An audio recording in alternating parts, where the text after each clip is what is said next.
1960년대에 제작된 영화 중에 제목이 에덴의 동쪽이라는 영화가 있습니다.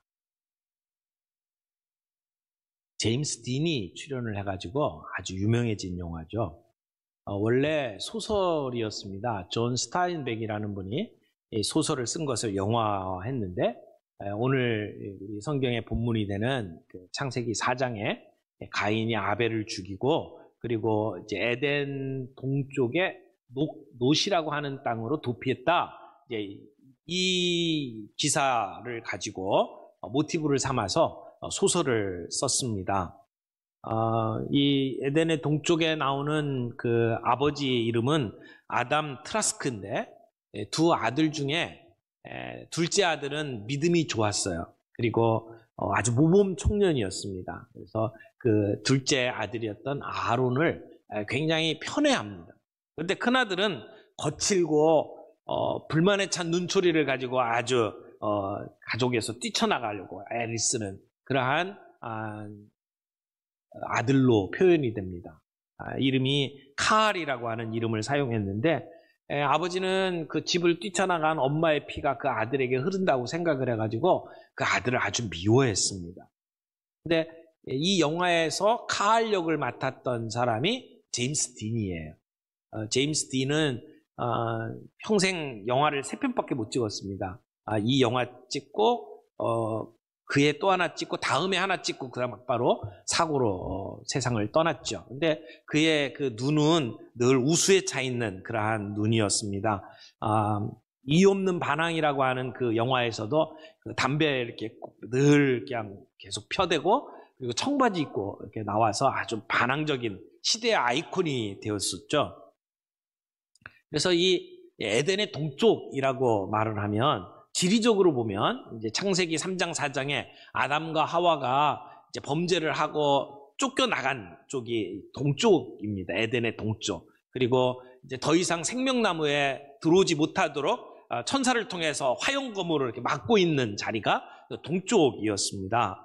그래서 이 놋이라고 하는 그 땅의 이름이 유랑, 방랑 이런 뜻을 가지고 있거든요. 그러니까 사람들이 쫓겨나서 정서 없이 방황하는 인간의 모습을 대변하는 그러한 땅으로 이 에덴의 동쪽을 의미합니다. 그러나 이것은 지리적인 의미뿐만 아니라 실존적인 의미도 있습니다. 하나님 없이 살아가는 사람들의 삶의 현장, 이것을 에덴의 동쪽이라고 말할 수 있을 겁니다. 늘 하나님 없이 살아가는 삶의 현장 속에는 죄를 범하고 그리고 그곳에서는 늘 허무와 절망 속에서 신음하며 살아가고 있는 그러한 삶의 현장이라고 말을 할 수가 있겠죠. 이러한 삶의 현장에서 일어나는 일들을 계속 이제 성경이 기록을 하고 있습니다. 오늘 본문 안에는 세 종류의 사건이 기록이 되어 있습니다. 그래서 첫 번째 우리가 먼저 생각해야 될 것은 여호와를 떠난 가인과 그의 후손들의 이야기를 살펴볼 수 있습니다. 16절 보겠습니다. 가인이 여호와 앞을 떠나서 에덴 동쪽 놋 땅에 거주하더니 아내와 동침함에 그가 임신하여 에녹을 낳은지라 가인이 성을 쌓고 그의 아들의 이름으로 성을 이름하여 에녹이라 하니라. 여러분, 아주 오래된 정말 고대 사회에 사람들의 모습을 성경이 기록을 하고 있습니다. 근데 가만히 살펴보면 그들의 삶이 나이가 거의 1000년을 살아가고 또 그들의 살아가는 모습들이 어떻게 보면 지금의 우리에게는 얼토당토하는 이야기처럼 보여질지 모르지만 그들이 살아가는 삶의 모습은 오늘 21세기를 살아가는 우리들의 모습과 별반 다를 바가 없다라고 하는 사실을 우리는 보게 됩니다. 가인은 하나님의 면전을 떠나서 에덴 동쪽의 놋 땅에 정착을 합니다. 아마도 더 이상의 방랑을 멈추겠다라고 하는 생각을 했던 것 같아요. 그래서 그곳에서 결혼을 하고 아이를 낳았습니다. 그 아이의 이름이 에녹. 그리고 그 땅에 성을 건축했습니다. 그래서 자기 아들의 이름을 따서 에녹성이라고 이름을 붙였던 것입니다. 이곳이 그 당대의 문명의 요람이었습니다. 그곳에 성을 쌓고 그래서 도시가 형성이 되고 사람들이 모여들고 그래서 그곳에 직업이 생기고 많은 사람들이 그곳에서 여흥을 즐기고 이런 일들이 이 성 안에서 일어나게 된 것이죠. 여러분, 오늘 우리도 어떻게 보면 가장 최첨단의 문명 속에 살아가고 있습니다. 그러나 이 문명들이 우리에게 편리함도 제공해주고 우리로 하여금 자부심을 갖게 만드는 것도 사실이지만 동시에 이 가인의 시대처럼 이런 최첨단 문명이 우리들에게 행복을 보장해 주지는 못합니다. 오늘 우리가 살아가고 있는 이 시대의 문명의 정체가 무엇인지 우리는 이 가인의 이야기를 통해서 우리는 살펴볼 수가 있습니다. 가인의 삶을 두 가지로 정리할 수가 있을 것 같아요. 하나는 가인은 여호와 앞을 떠난 삶을 산 사람입니다. 가인이 하나님의 경고를 무시하고 아벨을 죽입니다. 하나님께서는 그런 아벨도 포기하지 않으시고 그의 잘못을 뉘우치고 회개하기를 기다리시지만 그러나 가인은 회개하지 않습니다. 결국 하나님의 면전을 떠나서 에덴 동편 놋 땅에 거하게 됩니다. 그 땅에서의 삶은 하나님을 잊어버리는 삶입니다. 내 마음대로, 내 판단대로, 내가 원하는 욕구대로 살기 위해서 하나님을 무시하면서 살아가는 삶입니다. 이런 삶을 살게 되면 행복할 거라고 생각을 하지만 그러나 그런 삶은 하나님의 형상으로부터 점점 멀어져가는 삶이고 그리고 허무함만 남는 삶입니다. 가인의 문명은 하나님이 없는 문명이었습니다. 하나님이 없는 문명은 바벨탑입니다. 바벨탑은 하나님께 도전합니다. 오늘 우리는 자기만의 성들을 쌓아가고 있어요. 어떤 사람은 돈으로 자기의 성을 쌓아가고 어떤 사람은 학식으로 성을 쌓습니다. 어떤 사람은 권력으로 자기의 성을 쌓아요. 그곳에 있으면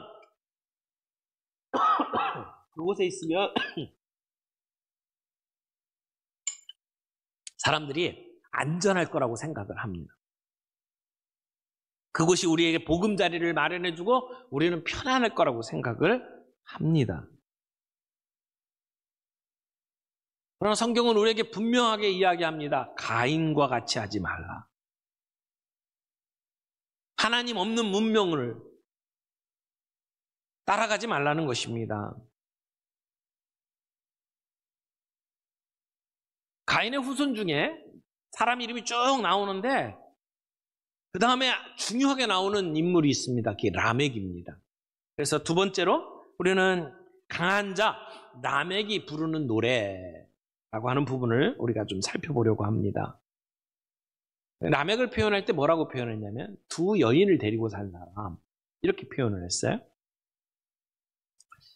우리가 성경을 특별히 이제 창세기를 공부를 할 때에 너무 짧게 서술을 하고 있기 때문에 정확하게 어떤 일이 벌어졌는지 우리가 알 수는 없어요. 그런데 이런 내용을 잘 살펴볼 수 있는 좋은 힌트가 하나 있는데 나오는 사람의 이름을 보면 그 사람의 이름이 어떤 뜻을 갖고 있는지를 살펴보면 그 사람의 삶이 어떠했는지를 추측해 볼 수가 있습니다.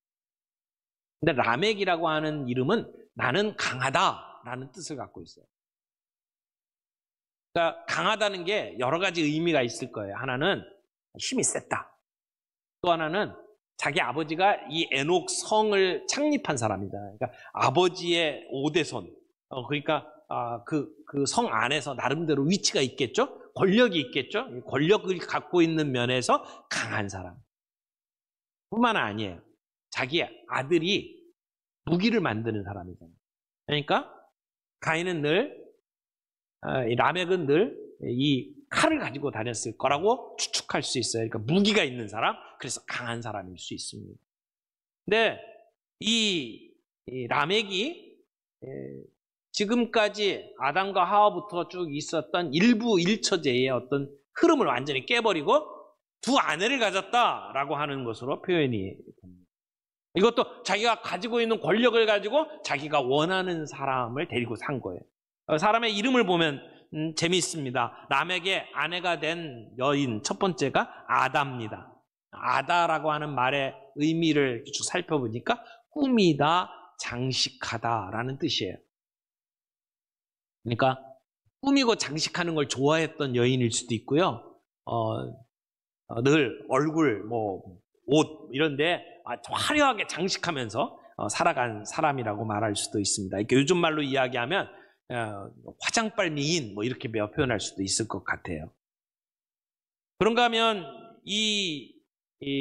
그 아다라고 하는 이름이 성경의 다른 곳에 몇 번 나오는데 그 중에 하나가 에스겔 23장입니다. 하나님을 버리고 그 간음을 저질렀다고 하는 이스라엘을 상징하는 그러한 자매의 이름이 오홀라하고 오홀리바라고 하는 사람이에요. 근데 이 오홀라 오홀리바가 이방인을 위해서 목욕하고 눈썹을 그리고 단장을 하는 것을 하나님께서 아주 분노하시면서 이제 그 설명하는 장면이 나오는데 여기에 단장한다라고 하는 그 행위를 표현하는 말이 아다라는 말이에요.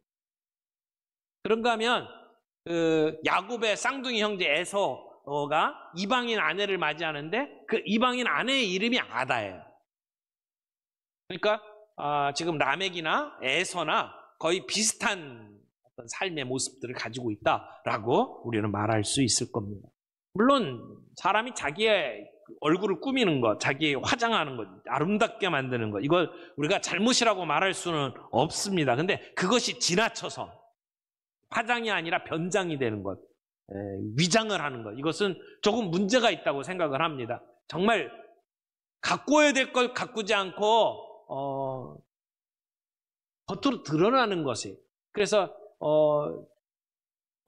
무슨 짓을 해도 예쁘면 다 용서받는 우리의 가치관의 어떤 문제들, 이런 것이 이 라멕의 시대에도 동일하게 적용되고 있는 모습들을 봅니다. 둘째 아내의 이름도 실라라고 되어 있는데요. 실라라고 하는 것은 보호의 그늘 또는 심벌즈 이런 뜻으로 해석이 되는 단어입니다. 이 말 속에도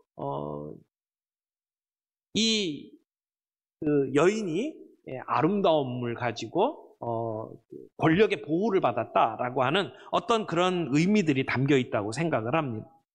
근데 라멕은 그런 아름다운 여인들을 자기의 권력으로 둘씩이나 가지고 살았던 그러한 모습을 성경에 기록을 하고 있는 거죠. 근데 두 아내만 얘기하는 게 아니에요. 이 사람은 끔찍한 폭력을 자행하고서도 그리고 아무런 거리낌 없이 노래를 부르는 그러한 사람의 모습으로 나타납니다. 23절, 24절 두 절 말씀은 노래입니다.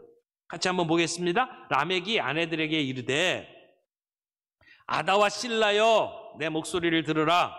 라멕의 아내들이여 내 말을 들으라. 나의 상처로 말미암아 내가 사람을 죽였고 나의 상함으로 말미암아 소년을 죽였도다. 가인을 위하여는 벌이 7배일진데 라멕을 위하여는 벌이 77배이로다 하였더라. 라멕의 노래라고 이야기해요. 또는 별명이 있어요. 칼의 노래. 왜 칼의 노래라고 하냐면 아들인 두발 가인의 숙련된 솜씨로 만들어진 칼을 수중에 넣고 그 자기의 강함을 확신하면서 또 다른 아들 유발이 제작한 악기를 가지고 노래를 부르고 있었을 것으로 추측할 수 있다는 거죠. 그래서 칼의 노래다 이렇게 별명이 붙은 노래입니다. 라멕은 자기가 가지고 있는 능력, 힘, 무기 이것을 과신하면서 하나님께 오만하게 대항하면서 살아갔던 사람의 모습을 보여줍니다. 그가 불렀던 이 노래를 가만히 살펴보면 아마 어떻게 보면 창세기에 나오는 첫 번째 대중가요가 아니었을까. 근데 그 노래의 흐름을 이렇게 가만히 살펴보면은요, 무슨 가곡이나 아니면 팝송이나 이런 느낌보다는요, 힙합에 가까운 어떤 분위기예요. 방송에서 힙합 이렇게 경연하고 하는 모습들 이렇게 보면 거침없이 막 욕을 해대고 그런 욕이 방송에 나갈 만한 게 아니면 노래 중간에 삑 소리가 나잖아요. 그거는 뭐가 욕을 했다는 거거든요. 근데 오늘 이 라멕의 노래를 보면은 그런 부분이 상당히 많습니다. 제가 힙합을 잘하면 이걸 좀 그렇게 만들어 볼 수 있을 텐데 아마 이런 분위기였을 것 같아요. 내 사랑하는 아다와 실라여, 내 노래를 들어봐. 내가 오늘 길을 가는데 젊은 놈 하나하고 시비를 붙었어. 그놈이 나에게 상처를 줘서 내가 그놈을 죽여버렸지. 뭐 이러면서 얘기를 하는 노래라고 생각이 돼요. 왜 시비가 붙었는지는 분명하게 나오지는 않습니다. 근데 젊은 청년하고 싸움이 붙었는데 이 청년이 라멕에게 조그만 상처를 입혔어요. 그러자 라멕은 자기 아들이 자기에게 준 칼을 가지고 그를 가차없이 찔러 죽였던 것이죠. 그리고는 자기 집에 돌아와서 아내들을 불러다 놓고 자기 무용담을 노래로 부르는 거예요. 살인의 찬가죠. 이 노래를 왜 불렀을까? 몇 가지 이제 이유들이 있다고 학자들이 생각을 합니다. 첫 번째는 자랑하는 거다. 자기가 이렇게 능력 있게 힘을 써서 사람들을 제압했다라고 자랑을 한다. 어떤 사람은 이건 경고다. 내 주변에 있는 사람들에게 너희들이 까불면 다 이렇게 죽어라고 이야기하는 경고다. 또 어떤 사람은 이건 변호다. 내가 그 소년을 죽였던 것은 정당방위다. 이렇게 자기를 변호하고 있다. 뭐 어떤 것으로 해석을 하든지 간에 라멕이 보여준 이 폭력적인 모습은 그 시대 하나님 없이 살아가는 사람들의 가장 대표적인 모습이라고 말을 할 거예요. 하나님이 주신 도덕의 절대적인 표준을 저버린 그러한 삶의 모습을 오늘 우리는 볼 수가 있습니다. 이런 가인과 라멕의 이야기를 쭉 하다가 그 다음에 이들하고 다른 사람들의 족보를 이야기를 합니다.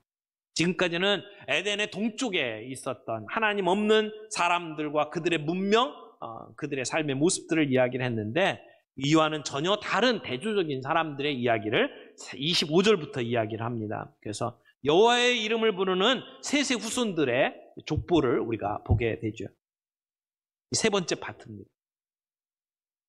25절부터 좀 읽어보겠습니다. 아담이 자기 아내와 동침함에 그가 아들을 낳아 그의 이름을 셋이라 하였으니 이는 하나님이 내게 가인이 죽인 아벨 대신에 다른 씨를 주셨다 함이며 셋도 아들을 낳고 그의 이름을 에노스라 하였으며 그때의 사람들이 비로소 여호와의 이름을 불렀더라.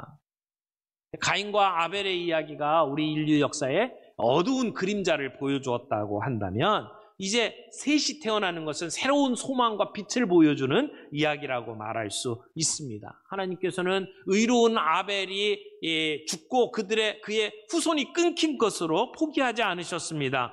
하나님은 다시 이 가정에 셋이라고 하는 아들을 주신 거죠. 그래서 셋은 아벨을 대신하는 아들이라고 말합니다. 아벨이 죽었지만 그러나 죽은 게 아니라는 것입니다. 하나님은 아벨 대신에 다른 씨를 주셨습니다. 끊어진 게 아닙니다. 하나님의 구원 계획이 계속 이어지고 있다는 것을 우리가 성경을 통해서 알 수 있습니다. 근데 셋의 자손들에 대한 기록이 별게 없어요. 지금 가인의 후손들은 무슨 가축을 키우고 그리고 노래를 부르고 그리고 무기를 만들고 이런 어떤 화려한 문명들에 대해서 소개를 하는데 셋의 후손들은 별게 없어요. 성을 지은 것도 없어요. 대단한 업적이 없어요. 어떻게 보면 정말 미미해 보여요. 화려한 가인의 후손들에 비하면 주눅들 수밖에 없는 그러한 미미한 모습들이에요. 그러나 하나님의 나라의 역사는 그들을 통해서 일어난다는 것을 오늘 우리는 기억해야 합니다. 하나님의 구원의 백성들. 하나님의 방법은 그들을 대항할 수 있는 또 다른 큰 성을 세우는 게 아니라 미미한 것 같이 보이는 한 사람을 이 땅에 주심으로 말미암아 하나님의 구원 역사가 이어지고 있다라고 하는 사실입니다. 오늘 거짓과 불의가 가득한 이 세상 속에서 살인과 폭력이 난무하는 이 세상 속에 하나님의 구원 계획이 어떻게 이어집니까? 하나님의 사람을 통해서 이어지는 것을 볼 수 있습니다. 여기 셋이 아들을 낳고 이름을 에노스라고 그랬어요. 에노스라고 하는 것은 흙이라고 하는 단어에서 파생된 이름입니다. 그래서 연약하다, 순간이다 이런 뜻을 갖고 있습니다. 이 에노스 때에 이르러서 여호와의 이름을 불렀다라고 기록을 하고 있죠. 여호와의 이름을 불렀다, 제사했다, 예배했다 그런 의미라고 볼 수 있습니다. 물론 그때까지 예배 제사가 없었냐? 아니죠. 가인과 아벨 이야기를 보면 분명히 제사가 있었습니다. 그러면 여기서 에노스 때에 여호와의 이름을 불렀다라고 하는 이야기는 무엇입니까? 그의 이름과 연관을 시켜본다면 에노스 때에 이르러서 그들은 우리의 인간의 연약함, 인간의 추악함에 대해서 분명하게 이해하기 시작을 했고 그래서 여호와 하나님을 찾게 되었다라고 말할 수 있다라는 겁니다. 사람이 하나님을 찾지 않는 이유가 뭡니까? 내가 할 수 있다고 생각합니다. 내가 하나님이라고 생각하기 때문에. 내가 할 수 있다고 생각하는 순간 하나님을 바라보지 않습니다. 근데 셋의 자녀들은 우리의 연약함을 인정하면서 하나님께 나왔다는 거죠. 우리의 죄된 모습을 깨닫는 순간 우리는 하나님께 나올 수 있습니다. 하나님의 나라는 이렇게 미미한 것처럼 보이는 연약한 사람들을 통해서 이루어집니다. 마태복음에 보면 예수님의 족보가 쭉 나옵니다. 족보의 내용을 쭉 보면 메시아, 예수님이 메시아로 오신 족보는 정말 흠이 없고 깨끗하고 멋지고 위대한 사람들의 이야기일 것 같지요. 근데 그렇지 않아요. 거기에 나온 여인들 몇 명 나오잖아요. 근데 한결같이 정상적인 사람들이 아닙니다. 어떻게 보면 예수님의 그 족보는 망가진 족보예요. 여러분, 어떻게 메시아가 이 땅에 왔습니까? 미미하고 보잘것없고 망가진 족보를 통해서 이 땅에 왔다라고 말할 수밖에 없는 거죠. 하나님은 심판 가운데, 절망 가운데에서도 우리에게 소망의 빛을 보여주십니다. 악이 번성하고 세상에 소망이 없을 것 같은 이 세상 속에 하나님은 어떻게 하나님의 구원 계획을 이어가십니까? 미미하게 보이는 보잘것없는 하나님이 세우신 사람들, 그 사람들을 통해서 하나님의 역사가 이어진다는 거죠. 중요한 포인트는 예배입니다. 여호와의 이름을 불렀더라, 예배입니다. 아벨이 제사를 드리다가 흔적도 없이 안타깝게 죽은 것처럼 보이지만 그곳에서 뿌리가 내리고 싹이 나고 그리고 꽃이 피었습니다. 민들레 홀씨처럼 번져나가기 시작을 합니다. 세상이 아무리 악하고 강해도 하나님은 하나님의 사람들을 통해서 역사를 이어갑니다. 그러므로 오늘 우리는 예배드리는 자로 이 시대 속에 서 있어야 합니다. 예배는요, 하나님을 아는 만큼 예배할 수 있습니다. 하나님을 알되 힘써 알아야 될 이유가 거기에 있습니다. 하나님을 알되 하나님 사랑할 수 있고 하나님을 알되 하나님을 경외할 수가 있습니다. 하나님을 알 때 그분의 이름을 부를 수가 있습니다. 여러분, 예배가 예배되게 하는 것은 예배에 참석했을 때 뭐 찬양이 어떻고 그래서 우리의 마음이 뭉클하고 감격이 있고 그래서 예배가 예배되는 게 아닙니다. 우리 안에 그런 감격이 없어도 우리는 예배해야 합니다. 우리가 하나님을 알아간다면. 예배는 자기 만족이 아닙니다. 예배는 나를 만족시키기 위해서 이 자리에 나온 것이 아니라 하나님을 만족시키기 위해서 예배하는 겁니다. 하나님을 기쁘시게 하려면 우리가 죽어야 합니다. 우리의 몸으로 하나님께 예배를 드려야 돼요. 근데 예배, 제사를 드리려면 나를 죽여야 돼요. 나를 죽일 때 진짜 산 예배가 됩니다. 내가 가지고 있는 생각, 나의 유익을 내려놓을 때 진짜 예배가 되는 겁니다.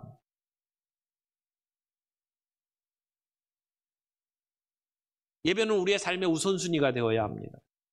우리의 삶, 24시간 전체가 하나님 앞에 올려드리는 예배입니다만, 그러나 우리의 그 모든 시간, 스케줄 가운데 하나님께 예배드리는 시간이 우리의 삶의 우선순위가 돼요. 그 시간이 가장 소중하고 가치 있는 우선순위에 놓여져 있어야 합니다.